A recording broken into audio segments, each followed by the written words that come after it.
In the previous lesson, we learned about the new HTML5 canvas tag, which, as you'll recall, allows you to use JavaScript to draw shapes and text inside of the canvas to create bitmap images on the web page. And in this lesson, we're going to look at a similar technology that's been included in HTML5, namely Scalable Vector Graphics, or SVG. SVG has actually been a web standard for many years, and Internet Explorer has supported this file format for a long time.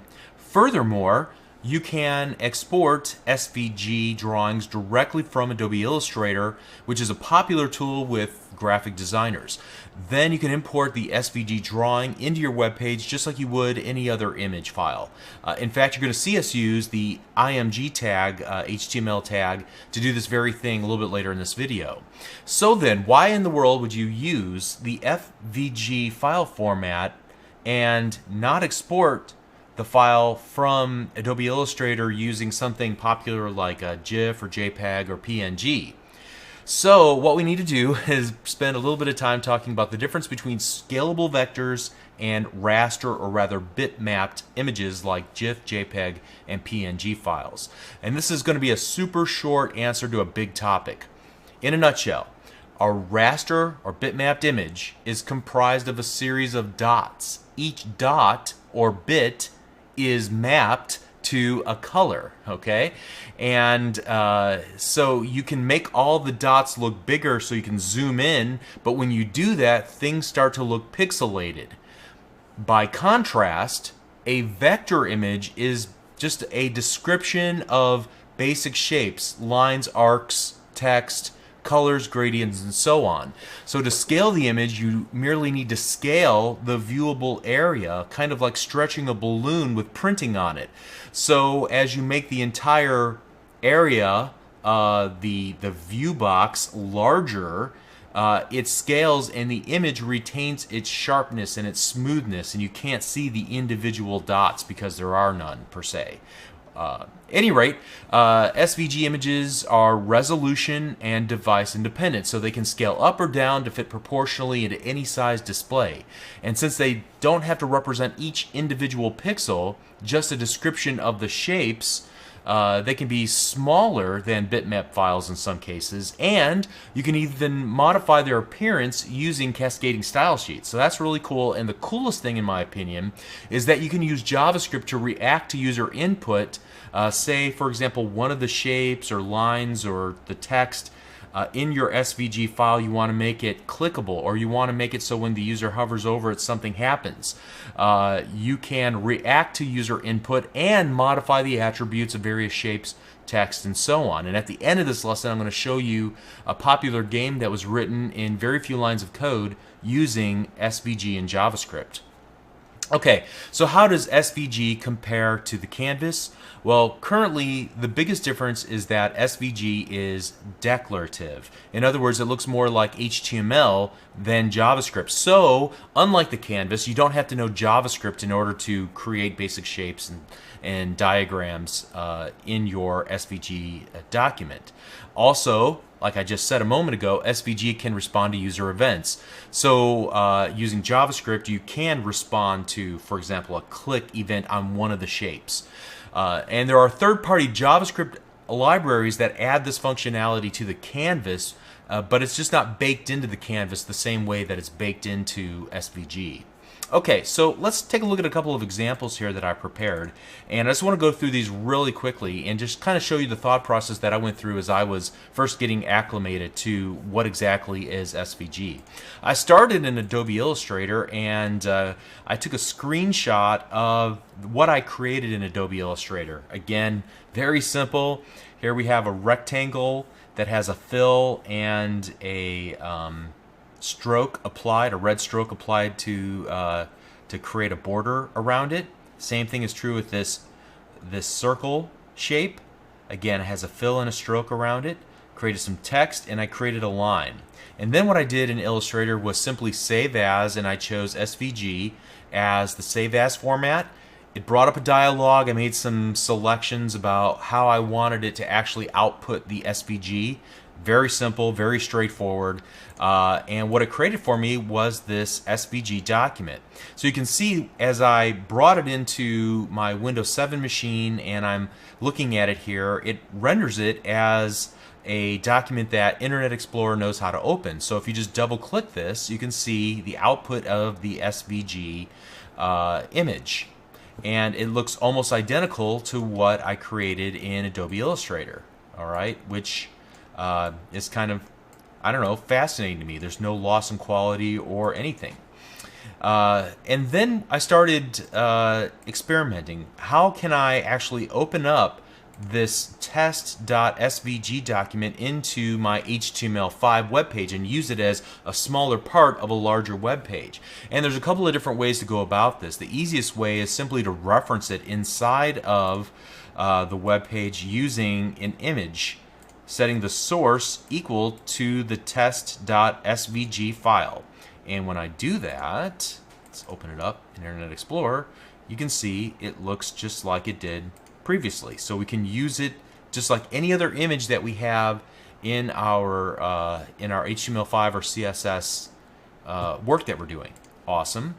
The other way that I can work with this SVG document, and when I open this up in Notepad, you can see it looks a lot like HTML with opening and closing angle brackets. Here's a closing tag and an opening tag. Here we have attributes set equal to properties, and that's because this is a XML file format, and XML and HTML come from the same style or the same root parent of how to create declarative markup like we see here.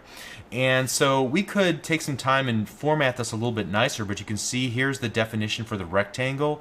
You have the X and Y position, the fill color, the stroke color, the width of the stroke, and then also a width and height for that rectangle as well. Same thing with the circle. You have a fill and a stroke color and a stroke width, and then we have the center X and the center Y, and then a radius of 56. So that draws our orange circle on the page. Here's text. We have a fill color, a font family of Arial, and a font size, and then in between the opening and closing text tag we have just the text that we want to render, and I can modify that on the fly using JavaScript or jQuery or what have you, and that becomes part of the image then. And then finally the line, where we have just the beginning point and the end point for the line in terms of X and Y coordinates. Alright, so that's the simple breakdown of the SVG.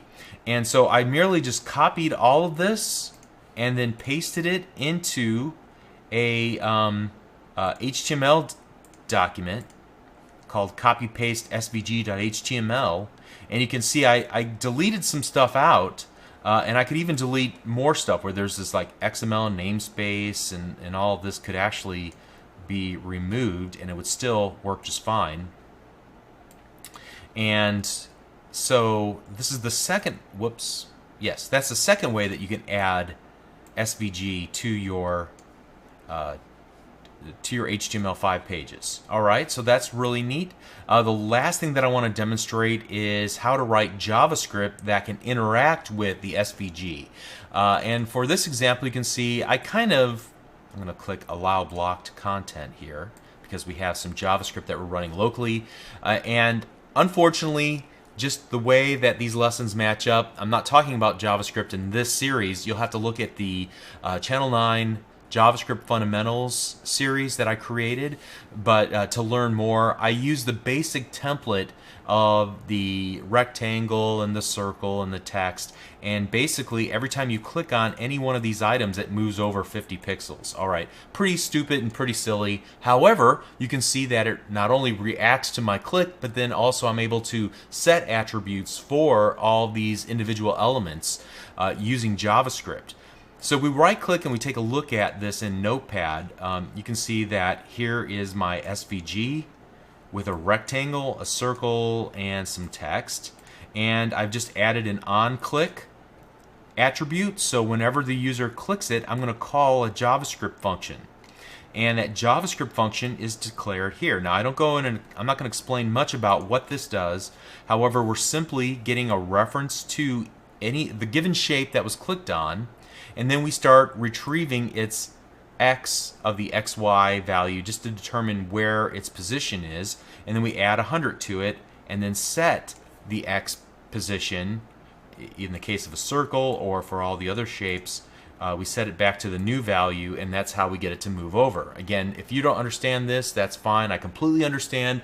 Watch the JavaScript series after you're finished with this series. So that is pretty much it in a nutshell. Now obviously there's a lot more that we could do here.